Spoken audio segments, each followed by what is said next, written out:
moi je me retrouve bloqué comme ça à l'immigration au premier guichet en fait. Et ils me mettent sur le côté, comme une petite salle d'attente. Donc on était 4-5 personnes. Et parmi ces 4-5 personnes, il y a des personnes qui ont réussi à passer de l'autre côté, à revenir en Thaïlande, et d'autres qui ont été obligés de faire demi-tour. Donc après j'ai eu affaire à un officier supérieur, une femme thaïlandaise, et bon, on est dans le pays du sourire, mais là elle n'était pas très souriante. La femme, elle prend mon passeport, elle prend mon téléphone, et elle s'en va comme ça pendant très longtemps.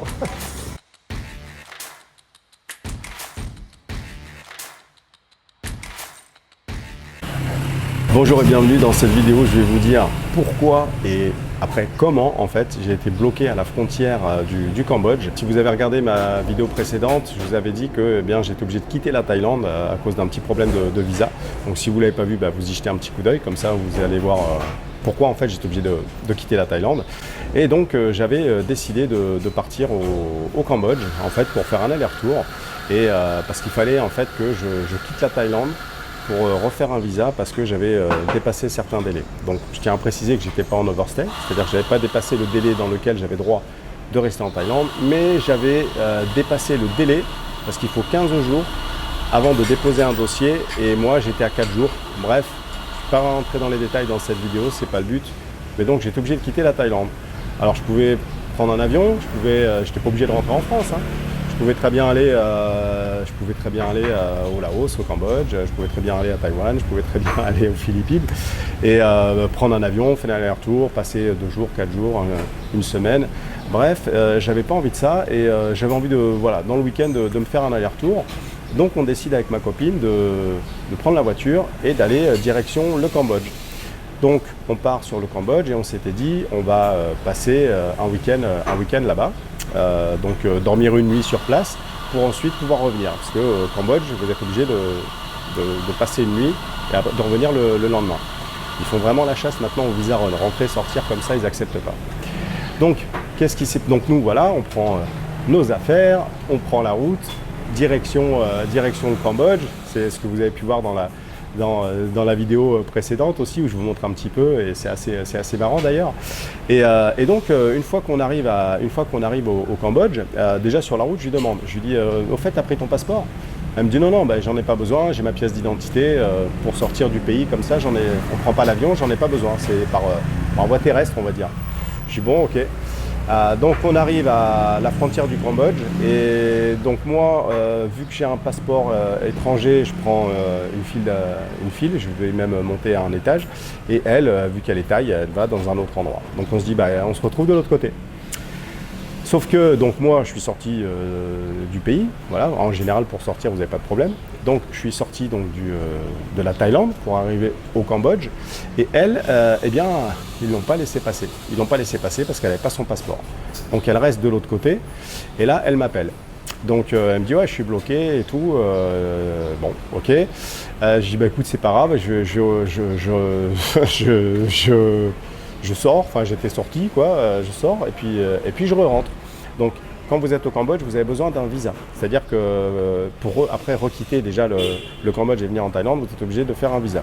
Donc c'est ce que j'ai fait. Donc là vous avez des personnes qui vous le font plus rapidement en fait. Forcément, il faut payer un petit peu. Moi c'est ce que je fais. En 10 minutes, mon visa donc pour rester au Cambodge, il était fait, il était prêt. Et je pouvais donc revenir maintenant en Thaïlande. Je repasse devant donc je quitte un des bureaux du Cambodge et j'arrive donc à la frontière et où j'ai donc les officiers de l'immigration thaïlandais. Et je me rappelle les dates, c'était le 23. Donc j'ai une date de sortie de Thaïlande le 23 et une date d'entrée le 23. Bien sûr, j'ai pas vérifié la batterie de ma caméra, donc elle est tombée en rade et là je continue avec mon téléphone, donc c'est pas gênant en soi, c'est uniquement au niveau du son parce que vous voyez maintenant j'ai des micros. Donc j'espère qu'on est dans un endroit pas trop bruyant et que ça va pas vous gêner. Alors je reprends où j'en étais, donc moi je me retrouve bloqué comme ça à l'immigration. Alors donc déjà au premier guichet en fait, et ils me mettent sur le côté. Ils me mettent sur le côté comme une petite salle d'attente. Et là, il y a quelques personnes. Donc on était 4-5 personnes. Et parmi ces 4-5 personnes, il y a des personnes qui ont réussi à passer de l'autre côté, à revenir en Thaïlande. Et d'autres qui ont été obligés de faire demi-tour. Alors, ce qui s'est passé, c'est que donc après j'ai eu affaire à un officier supérieur. C'était une femme thaïlandaise et bon, on est dans le pays du sourire, mais là, elle n'était pas très souriante.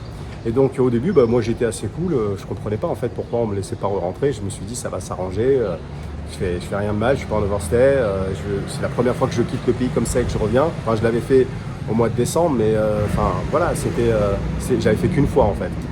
Et donc, première chose, c'est qu'il commençait à me dire, non, non, vous devez prendre l'avion, vous devez repartir et reprendre l'avion. Donc, je ne comprenais pas trop. Et c'était presque non négociable par voie terrestre. Alors, en plus, vous voyez, c'est pas évident de parler en anglais, en thaïlandais. J'avais ma copine qui était bloquée de l'autre côté, donc je vous laisse un petit peu. Et en plus, comme par hasard, j'avais les clés de la voiture dans ma poche. Donc là, en fait, comment ça se passe? J'attends que la moto passe.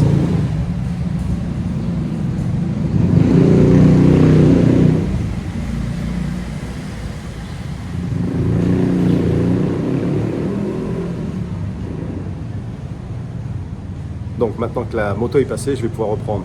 Donc en fait, j'avais les clés de la voiture dans ma poche. Elle était restée bloquée de l'autre côté. C'était assez compliqué.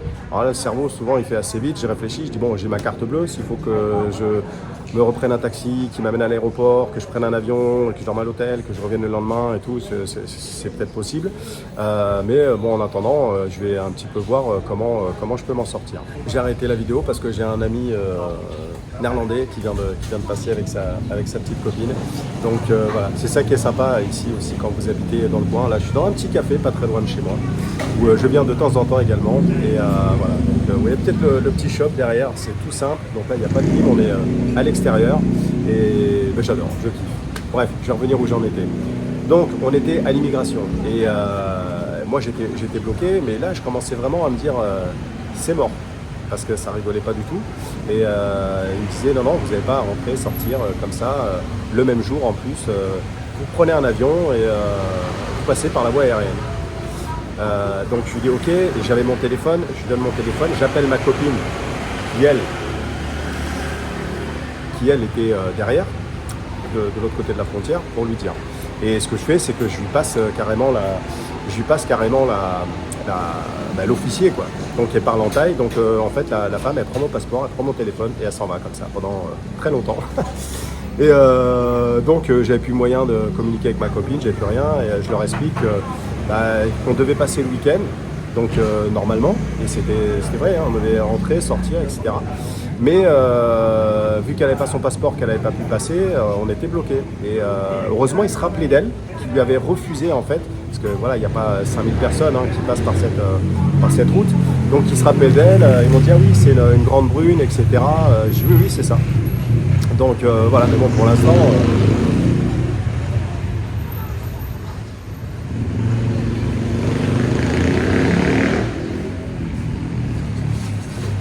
J'arrête la vidéo quand j'entends des scooters passer parce que ici, en fait, ils peuvent rouler presque en échappement libre s'ils ont envie. Et d'ailleurs, ça me faisait penser quand j'entendais des tuk-tuk au début, je tournais la tête, je me dis, ouais, il y a une caisse de fou qui arrive. Et ben non, c'était des tuk-tuk. Bref, il faut que je revienne un peu dans le sujet d'où j'en étais. Et alors, donc, à cette immigration, ils sont, voilà, moi je me retrouve tout seul comme ça. Et alors là, je vois déjà un gars, lui, demi-tour. C'est-à-dire qu'après, elle a arrêté et elle lui a rendu son passeport et elle lui a dit, toi, tu t'en vas. Mais en fait, déjà, dans son attitude, au gars, il râlait, machin, et moi, je prenais un air, un peu dépité, forcément. Et puis, je me suis assis en mode, je suis un peu inquiet, je suis un peu machin. Et puis, voilà, bon, après, c'était pas la fin du monde, mais voilà, profil bas et on va voir comment ça va se passer, etc. Au final, je vois deux autres personnes, eux, qui peuvent passer la frontière. Donc je me dis, bon, il y a peut-être moyen de discuter, on peut toujours trouver des arrangements. Et puis finalement, ma copine arrive, je la vois débouler. C'est-à-dire qu'elle a quand même été les voir, elle leur a dit, j'ai mon copain qui est là, et elle est venue, donc elle est repassée d'un côté où normalement on ne doit pas passer, quoi. Mais bon, elle est venue et on a pu discuter avec l'officier. L'officier, il a commencé à me dire ouais, comment ça se fait que l'année dernière vous êtes venu 1 an en Thaïlande et puis après vous êtes retourné que 20 jours en France, puis vous revenez ici en Thaïlande, qu'est-ce que vous faites? Vous travaillez en Thaïlande? Je dis non, l'année dernière j'avais un visa étudiant et là j'avais tous les documents, on lui dit la vérité quoi. Et puis elle me dit ouais mais en fait vous faites un visa run quoi, vous rentrez, vous sortez et on lui dit oui c'est la vérité. Mais on l'a fait parce que j'avais mon dossier de retraite, on lui explique tout en fait, on lui dit voilà j'avais mon dossier de retraité qui était prêt, mais je n'ai pas pensé aux 15 jours, donc l'immigration à Bangkok m'a dit que je devais quitter le pays et re-rentrer. Voilà, j'ai fait ça. Après, on s'est retrouvé bloqué parce que ma copine, elle n'avait pas son passeport. Et on en est là. Mais je peux vous dire que ça a duré un moment. Elle m'a même fait parler en thaï. Parce que quand elle m'a dit oui, mais il y a beaucoup de personnes qui prennent des visas étudiants et puis qui font pas les cours, qui font rien. Moi, j'étais là dans le stress, il faut que je parle thaï et tout. Bon, alors j'ai dit enfin voilà, je me rappelle, j'ai sorti voilà comment je m'appelais, que j'aimais manger thaï. Enfin voilà quoi, que je venais de France, que voilà, je sais plus trop, mais j'ai baragouiné deux, trois mots comme ça. J'ai ma copine en plus qui me disait vas-y, parle thaï. Bref, au final, eh bien, ça s'est bien passé. Et elle a acquiescé. Ah ouais, ça aussi, je voulais le dire. Moi, voilà, je lui ai dit, écoutez, sans dire je vais vous payer, mais je lui ai dit, si je dois payer une amende, si je dois payer quelque chose parce que je suis en tort, je veux bien payer quelque chose en fait. Mais sans dire je veux quoi que ce soit, un bakchich ou un truc comme ça. Voilà, si je veux pour ouvrir cette possibilité-là. Et elle a dit non, c'est pas comme ça que ça marche, c'est pas une question d'amende, machin. Et puis elle a fini par me tamponner et me laisser rentrer. Donc, comme quoi, quand vous arrivez à discuter, quand vous arrivez à rester calme, quand vous arrivez eh bien, voilà, à espoir et puis à accepter que de toute manière, moi j'ai accepté le fait que si je devais prendre un avion et si je devais rentrer, voilà. Alors, je pense que heureusement que j'ai eu ma copine qui était avec moi parce que ça aurait été beaucoup plus compliqué, je crois qu'ils auraient moins bataillé. Donc quand vous avez une copine thaï, c'est vrai que c'est quand même, ça simplifie souvent beaucoup les choses, pour plein de choses. Donc voilà, donc tout seul, je ne sais pas comment j'aurais pu m'en sortir, ça aurait peut-être marché, peut-être pas. Disons que j'aurais eu plus de difficultés à dialoguer avec elle. Donc voilà, donc c'était pour vous raconter un petit peu mon périple, parce que vous me suivez, souvent je fais des vidéos où j'essaye de vous expliquer des thèmes, des trucs. Voilà, là je faisais une vidéo toute simple comme ça, toute sympa, mais quand même pour vous dire que faites attention quand vous quittez la Thaïlande, vous n'êtes pas sûr de rentrer, donc soyez vigilants vraiment dans les conditions dans lesquelles vous quittez le pays, et puis soyez prêts à rentrer dans les règles. En attendant, si vous n'êtes toujours pas abonné, et surtout commentez, mettez-moi des likes bien évidemment, j'en ai plein et je sais que vous me mettez des likes, mais faites-moi plaisir, mettez-moi un petit commentaire, même si c'est salut, bonjour, ça me fait toujours plaisir et puis ça aide en fait dans les algorithmes. Voilà, j'ai assez parlé, pardon, je vous dis à très bientôt dans la prochaine vidéo. Ciao ciao.